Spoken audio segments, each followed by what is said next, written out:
Welcome to the worst financial mistakes in the Bible and how you can avoid them. In this session, we're going to cover chapter 14, Protecting Job Security. You know, it's been said that it was actually job security that killed Jesus. You see, the Pharisees were the religious establishment of the day. They were the powerful, the ones in control, the self-righteous zealots. They had control over all the religious activity in Israel. But Jesus challenged the hardened hearts of the Pharisees, and they were threatened. They knew that this religious upstart who had come on the scene represented a serious threat to their position and power, because many people were beginning to follow Jesus, and they were turning away from the religious structure of the day that the Pharisees had established to follow the teachings of Christ. So they devised a plan to get rid of him. At every turn they were trying to trap him, but they failed miserably.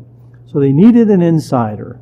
And just at the time that it seemed like they were not going to be successful, Judas went to them and he defected from his loyalty to Christ as an insider. And he said, "What will you pay me? What will you pay me to betray Jesus?"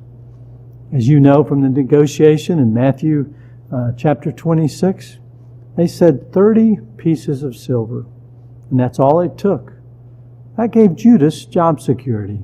He changed his loyalty from following the Lord to following the Pharisees' evil plan. He was bought with money for job security. You know, all of us think it would never be us. I look at the story of Judas, as I told you in the beginning, as a terrible story I don't even like to think about. I certainly never want to believe that I could be a Judas. But I have to examine how powerful job security is. Do you remember when Jesus was dining with his disciples before he was betrayed? And he said to them, "One of you will betray me." What did Judas say at that very moment? "Surely not I." Do you know what he was doing? He was protecting his own job. Jesus knew that he was going to be betrayed by Judas. And when he called him out to protect himself, Judas lied and covered it up to protect his job with the Pharisees. Surely not I. I've had a friend who committed a terrible financial crime. And if you had asked him at one of the Bible studies that we were participating in, "Would you ever do such a thing?" he would have said, "Surely not I." I think Richard Nixon would have said, as President of the United States, he would not have committed a crime to cover up what he had done in the Watergate break-in, but he did it. He compromised. Why? To protect his job. He wanted to remain in office as the president. He wanted to protect his position and power. You see, it's an incredible motivator, and it's one where so many people will fall and fail and make financial mistakes to protect their job. So what were the consequences for Judas? Well, if you know the rest of the story, he betrayed Christ. Christ was crucified and went to the cross. And then Judas realized what a horrible thing he had done. Now here's the three things that happened, the consequences. The first was he was repulsed by the 30 pieces of silver. He was repulsed. It made him sick to think what he had done. He had taken money in exchange for the life of Jesus Christ. So he took those coins and he threw them back into the temple where the Pharisees were residing, their domain, his employer. He gave the money back out of remorse for what he had done for his own job security. The second thing he did is he went and hung himself. He couldn't live with his guilty conscience. And the third thing is the Pharisees took those 30 coins and they bought the potter's field. It's called the field of blood, and it's where foreigners are buried. I want you to catch that. Judas was no longer one of the disciples. He was now considered a foreigner in his own land.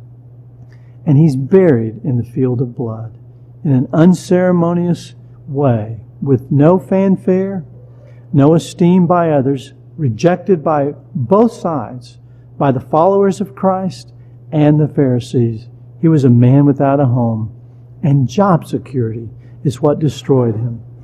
So how do we avoid falling into this same financial trap of protecting our job security, I want to ask you a serious question. What would it take for you to change your devotion to Christ? 30 pieces of silver? $10 million? The mega lottery? What would it take? An appointment to a high position that you've always dreamed of? What would it take for you to compromise? How much money? You have to decide, would you do it? And be careful not to be the one that says, surely not I. Because that's where Satan will tempt you. If you think you're strong, then he will try to bring you down in that area of your life. Decide in your heart that you will trust God to be your provider. That you don't have to have an external source for job security. That you work for the Lord. And that you trust Him to provide.